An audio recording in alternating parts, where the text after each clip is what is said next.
Hello दोस्तों, नमस्कार। किस्से, कविता और कहानियों में आपका स्वागत है। आज हम बात करेंगे रंगमंच, फिल्म अभिनेता, निर्देशक सोहराब मोदी का फिल्मी सफ़र। सोहराब मोदी एक ऐसे जाने-माने मशहूर फिल्म एक्टर, डायरेक्टर थे जिनकी दमदार संवाद बोलने की आवाज़ पूरे फिल्म हॉल में गूंजती थी। संवाद अदायगी आज तक भी उन जैसी किसी की भी नहीं है। उनकी फिल्मों का स्तर बहुत ऊंचा था। वो समाज या ऐतिहासिक फिल्में बनाया करते थे जिनमें कुछ न कुछ समाज के लिए संदेश होता था। वो एक बेहतरीन कलाकार और फिल्म निर्देशक थे। सोहराब मोदी को दादा साहब फाल्के अवार्ड से भी नवाजा गया 1980 में, और वो 1960 में बर्लिन के अंतर्राष्ट्रीय फिल्म महोत्सव में जूरी के सदस्य भी थे।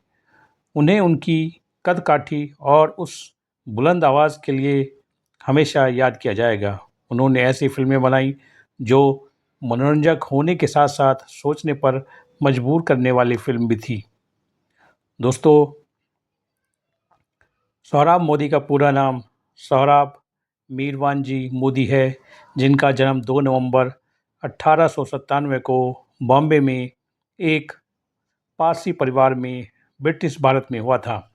उनके पिता भारतीय सिविल सर्विस सेवा में उत्तर प्रदेश के रामपुर में कार्य किया करते थे। उनका बचपन रामपुर में ही गुजरा, और जिस कारण उनको हिंदी और उर्दू का बहुत अच्छा ज्ञान था। सोहराब मोदी स्कूल ख़त्म करने के बाद वे अपने भाई किकी मोदी के साथ ग्वालियर में 16 साल की उम्र में उन्होंने ग्वालियर के टाउन हॉल में प्रोजेक्ट फिल्मों को इस्तेमाल करके दुनिया को चौंका दिया था, और 26 साल की उम्र में अपनी आर्य सुबोध थिएट्रिकल कंपनी की स्थापना की थी, जिसमें वो पूरे भारतवर्ष में नाटक किया करते थे। वो ज़माना, उस ज़माने में मूक फिल्मों का ज़माना था। सोहराब मोदी ने मूक फिल्मों में कुछ अनुभव के साथ एक पारसी थिएटर में एक्टर के रूप में अपनी शुरुआत की थी। उन्होंने नाटकों में, शेक्सपियर के नाटकों में अभिनय किए और उसमें वो मशहूर हो गए। उनके भाई के की मोदी की नाटक मंडली के साथ पूरे भारतवर्ष की यात्रा की। जब पर्दा गिरता और दर्शक तालियां बजाते, तो उनको ज़बरदस्त खुशी का एहसास होता, उनको महसूस होती, और वे बहुत खुश होते थे। जब 1931 में बोलने वाली फिल्मों का आगाज़ शुरू हुआ, तो नाटक रंगमंच का पतन होने लगा। इसे बचाने के लिए स्टेज फिल्म कंपनी बनाई, और पहली 2 फिल्में उनके नाटकों का फिल्मी रूपांतरण था। पहली फिल्म, जिसका नाम था खून का खून, जो 1935 में बनी थी, नाटक हेलमेट का रूपांतरण था, और नसीम बानो के अभिनय की शुरुआत भी इस फिल्म से हुई थी। उनकी दूसरी फिल्म सैद हवास 1936 में बनी, जो कि शेक्सपियर के नाटक किंग जॉन पर आधारित थी। हालांकि दोनों फिल्में असफल रही, और उनको कुछ उनकी कुछ सफल फिल्में भी हैं, जैसे सिकंदर, फुकार, पृथ्वी बल्लभ, झांसी की रानी, जो कि असफल रही, मिर्जा गालिब, जेलर और नौशेरवान ए आदिल 1957 शामिल है। उनकी फिल्में हमेशा सामाजिक और राष्ट्रीय मुद्दों पर आधारित और संदेश देने वाली हुआ करती थी। सोहराब मोदी की शादी अभिनेत्री मेहताब मोदी से हुई थी, जो कि गुजरात के एक उच्च मुस्लिम परिवार में जन्मी एक अभिनेत्री थी, जिन्होंने अपनी फिल्म परख 1944 में अपना करियर शुरू किया था। सोहराब मोदी ने 28 अप्रैल 1946 को अपने जन्मदिन के अवसर पर ही शादी की थी।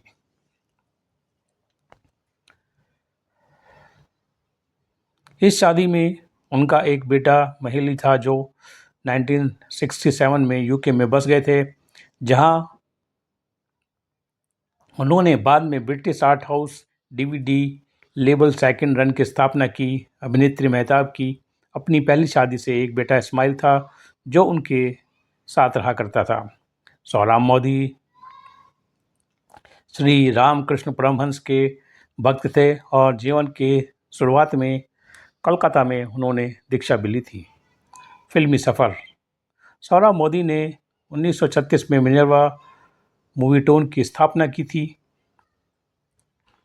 और मिनर्वा में उनकी शुरुआती फिल्में थी मीठा जहर जो कि 1938 में, जो कि शराब की लत पर आधारित थी, और दूसरी फिल्म तलाक 1938 में, जो कि हिंदू महिलाओं के तलाक के अधिकार से जुड़ी थी।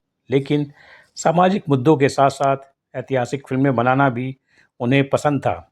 उनकी ऐतिहासिक मशहूर फिल्में थी फुकार 1939, सिकंदर 1941 और पृथ्वी वल्लभ 1943, जिसमें मोदी ने ऐतिहासिक भव्यता को जगाने के लिए अपने शानदार संवाद का भरपूर उपयोग किया और उन्होंने किलों का इस्तेमाल किया, सेट पर शूटिंग नहीं की। फुकार 1939 की फिल्म मुगल सम्राट जहांगीर पर आधारित थी, जो जहांगीर की न्याय की निष्पक्ष भावना को उजागर करती थी। कई प्रमुख दर्शकों को मुगल काल के शानदार दरबारों और महलों में फिल्माया गया था, जिसने फिल्म को लोकप्रिय बनाया, जो स्टूडियो द्वारा बनाए गए सेट कभी हासिल नहीं कर सकते थे। इसके इसके उपरांत चंद्रमोहन और नसीम बानो का करिश्मा गजब का था। इसमें सितारे थे चंद्रमोहन और नसीम बानो। सोहराब मोदी की सबसे बेहतरीन फिल्म सिकंदर 1941 थी, जिसमें पृथ्वीराज कपूर ने मुख्य भूमिका निभाकर इस फिल्म को अमर कर दिया। फिल्म पृथ्वी वल्लभ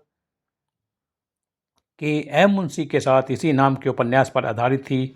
फिल्म का मुख्य आकर्षण मोदी और दुर्गा कोटे, एक घमंडी रानी मृणालवती के बीच टकराव का था, जो उसे सार्वजनिक रूप से अपमानित करने की कोशिश करती है, लेकिन फिर उसे उन्हीं से प्यार करने लगती है। 1946 में नसीम बानो के साथ उनके रिश्ते खत्म होने के बाद, हालांकि वह उनके साथ शीश महल 1950 और नौशेरवान ए आदिल 1957 में काम करती रही।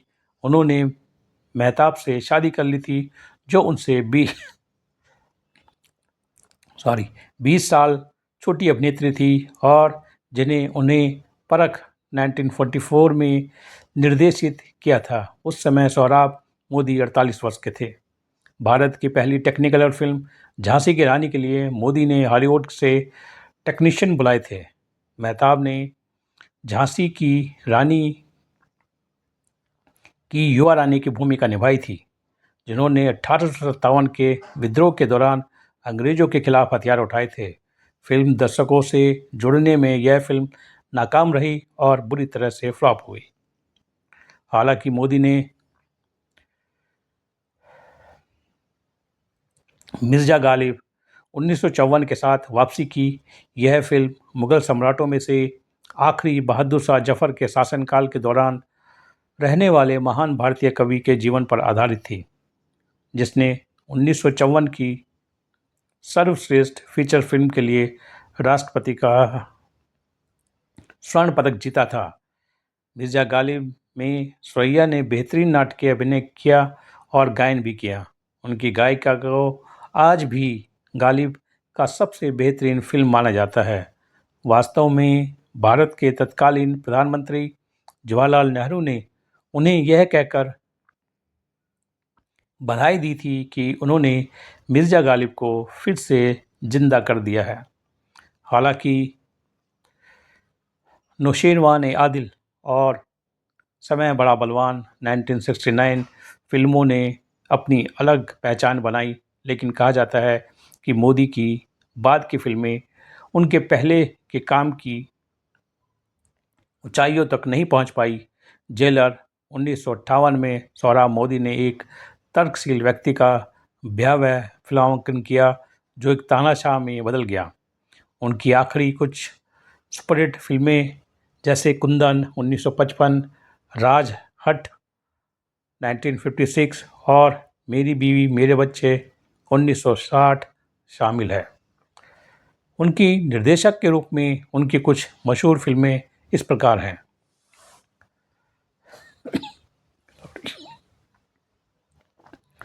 खून का खून 1935, सैयद-ए-हवास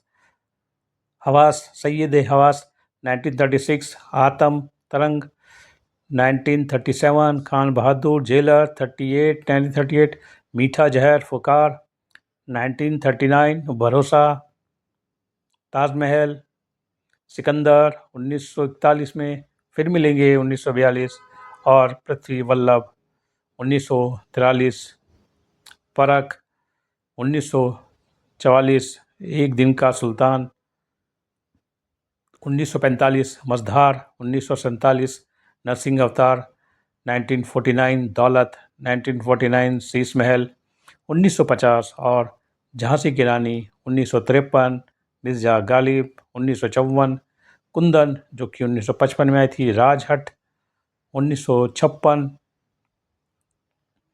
नौशीरवान आदिल 1957, जेलर 1958, मेरा घर मेरे बच्चे 1960, समय बड़ा बलवान 1969। उन्होंने बहुत सारी फिल्मों में एज ए एक्टर भी काम किया। अभिनेता के रूप में उनकी बहुत ही कुछ मशहूर फिल्में हैं, प्रसिद्ध फिल्में हैं, जो कि इस प्रकार हैं। जैसे खून का खून उन्होंने बनाई भी थी और खुद ही भी अभिनय किया था। सैयद-ए-हवास 1936, मीठा जहर 1938, फुकार 1939, सिकंदर 1941, पृथ्वी वल्लभ 1943, शीश महल, झांसी की रानी 1952, कुंदन 1955, राजहट 1956 जो कि उन्होंने बनाई और उसमें खुद भी अभिनय किया। नौशीरवान आदिल उर्फ फर्ज और मोहब्बत 1957, यहूदी 1958, झलक 1958, पहली रात 1959, कोई और होगा 1967, नूरजहां 67, ज्वाला 71, एक नारी एक ब्रह्मचारी और आखिरी फिल्म रजिया सुल्तान 1983 में थी।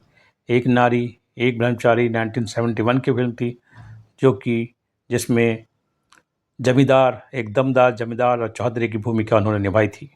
फिल्में बनाना बंद करने के बाद सौरभ मोदी ने फिल्में बनाने के बारे में ही हमेशा सोचा करते थे। वर्ष 1982 में जब वे 85 वर्ष के थे और चल फिर नहीं पाते थे, तब भी उन्होंने फिल्म गुरु दक्षिणा का मुहूर्त किया था। उनकी पत्नी के अनुसार लोगों ने फिल्म बनाने की उनकी कमजोरी का फ़ायदा उठाया और उन्हें एडवांस भुगतान के रूप में काफ़ी पैसे गंवाने पड़े, क्योंकि मुहूर्त के 2 दिन बाद सौरभ मोदी बीमार पड़ गए और फिर कभी वो ठीक नहीं हो पाए।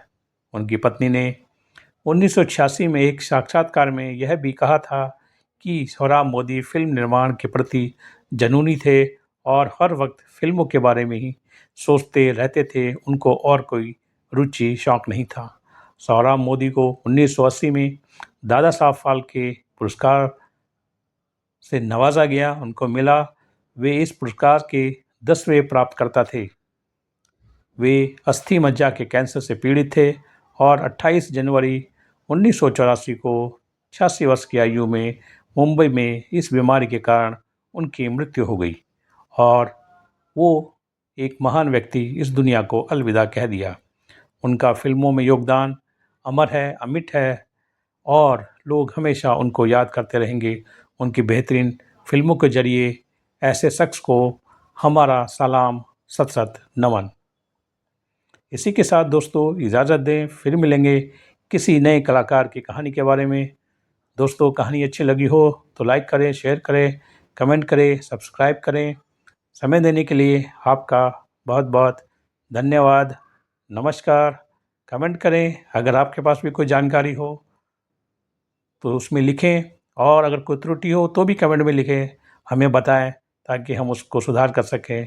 इसी के साथ दोबारा आपको फिर नमस्कार, धन्यवाद।